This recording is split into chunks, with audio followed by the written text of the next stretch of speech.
So recently, one of my clients told me that her biggest win was that she was understanding her metrics and her podcast and the needle movers in a totally different way than she had ever really understood or experienced before working with me.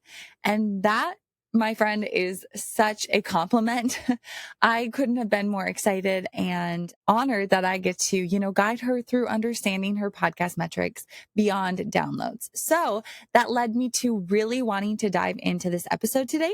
So we are going to talk about something that can be such a game changer when it comes to your podcast, and that is understanding metrics beyond downloads. And if you've been hanging around with me for any length of time, you know that I believe downloads are only one small part of the bigger picture. They don't tell us the full story. So in this episode, I'm actually going to walk you through the podcast metrics that I love tracking for myself and my clients. And these are metrics that can actually help you understand your podcast on such a deeper level, understand your business, how the podcast fits into your business, and how it's really supporting you in growth, not only from a subscriber and email list standpoint, but also a revenue standpoint, and how to make decisions based on content and trends we see, and how we can use metrics to really guide those decisions. So I'll share what these metrics are, what they tell you, where to find them, and why they're more powerful than just staring at a download number or reporting on a download number week after week after week. So to make this really easy for you, I've actually compiled all the metrics that I'm sharing into an easy to follow PDF so that you can be really present. You don't have to take notes today, and you can grab that by heading to podcastmarketinghub.com/metrics, podcastmarketinghub.com/metrics. Or if you're listening on Spotify, go ahead and comment metrics below the episode in the comment section, and I'll send you the link to grab that PDF. All right, let's be honest. I understand why people like to track downloads, right? They can feel exciting. We all love to see those numbers tick up. But here's the problem. Downloads really don't tell us who's sticking around, who's becoming a loyal listener, or whether your podcast is moving people closer to the main and most important goal of getting your listeners to become customers. So that's why I love taking a more holistic look.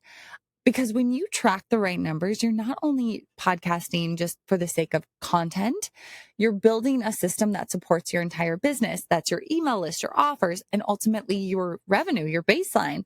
And that is what I'm all about, right? We want to think about our podcast as a needle mover, a driver, a revenue driver within our business.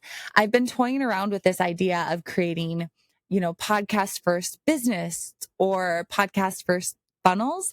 And I'm really loving that approach. If we start to shift our mindset to think more like that, it can benefit us all, and it can make podcasting feel more fun and exciting and not so much like a slug, which sometimes it can. I get it, right? You can love it and you can feel like, oh man, it just takes a lot of time, energy, concentration, effort, love, all the things, right? All right, so let's get into the core metrics that I track, and I also train my clients on tracking. So number one is podcast followers. So this is one of my favorites because it tells you who is taking the time to actually click follow. And that's a deeper level of commitment than just pressing play once, right? So you'll actually find these numbers right inside of Apple Podcasts Connect and Spotify for creators. So you'll actually see the metric followers. And what we want to do is we want to know and make sure that this number is continuously growing. If it continuously grows, it means we're attracting new people and we're impressing them. They're liking our podcast because they're taking the time and the effort to actually follow. If it's staying the same, this tells us that we're not attracting new people. So that can be from a standpoint of lacking on your SEO or your organic discoverability. It can be from a standpoint of maybe losing the connection or not hitting the content on the head that your audience needs to listen to.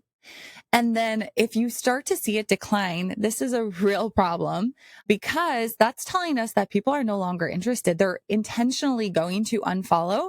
So it could be something from the content that is just not serving them to the audio to maybe something that you said that didn't agree with them, right? So we want to be mindful about what this number is doing and what it's telling us. Because if people are sticking around, that is your core audience. So you want to continue to see that grow. I love this metric. To be honest, this is one of my favorite metrics. So the next one that I like to look at is plays. Now, this one's a little bit more surface level, but I still like to track it because it helps you to see your overall activity and compare week by week what's happening. Are more people consuming your content as a whole? Plays give you a pulse check. So this is something that we can look at and kind of understand what is happening with our audience and how they're actually engaging with our content, not from a consumption standpoint, but purely from a content standpoint. This can be found in both Apple Connect and Spotify for creators. Okay, the next one that I love to track is engaged listeners. Now, this is an Apple only metric, and Apple offers this gem of a metric that shows you how many people are actually listening to a significant chunk of your episode. And honestly, this one's gold because it's not just about starting an episode. It's about whether you're holding their attention and how engaged they actually are. So it not only shows us how many people are sticking around, but how many of those listeners are fully engaged with our content. So I like to pull this one from directly from Apple Connect, and you'll see the metric engaged listeners. All right. The next one is actually downloads. Now, listen before you go, wait a minute. I thought you said don't track downloads. So yes, I still like to look at downloads with my podcast and also with my clients' podcast, but I keep it in context. I check weekly downloads, meaning how many downloads your episode that you dropped within that last week got. So if you drop one or two, how many episodes in the last week did your most recent episode get? Okay. And then I also like to pull the full downloads for the week, including your back catalog. This helps us to spot trends. It helps us to understand, are certain older episodes still pulling traffic? Are we seeing some consistency across the board, right? We don't want our downloads to drop by like 10,000 from one week to the next, or even 500 from one week to the next. If we see that, that might be an indication of a glitch or something totally different. So it is still good to look at downloads, but to tread lightly when we are looking at them and not letting that be our main director or source of what to do and how our podcast is performing. So the next thing I like to do is I like to look at email list health. So this definitely goes beyond just podcasting, but it is key. Every week I'm tracking my full size list. Depending on your email service provider, I'm tracking active subscribers. So those are people who are actively engaging within the last 90 days. So you might have 2,000 people on your email list or 10,000 people on your email list, but only 70% of them are actually engaging in the last 90 days. And so that's my active list. That's who I want to be tracking as my active list. I also track new subscribers and unsubscribes. Because at the end of the day, your podcast isn't just about your listeners, right? It's about building an email list that's alive and ready for your offers, ready to receive an email saying, by the way, I dropped a new podcast episode, or, hey, I have a new offer. That is what we want. And that's the main goal here. So that is why I find it so important to track your email list. Now I want to share a few more metrics. Now I want to say these are a little bit more advanced. I'm going to kind of give you an overarching view of what I like to track from a more advanced metric standpoint.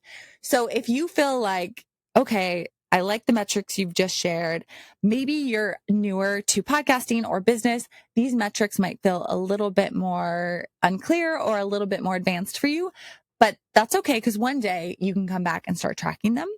And honestly, if you do find that you can pull these metrics and that you can set up these funnels right from the get-go, you are going to be set up so well, and it's going to really serve your business in the long run. And you won't have to look back one day and go, oh, I wish I started that earlier. I wish I built out that funnel earlier.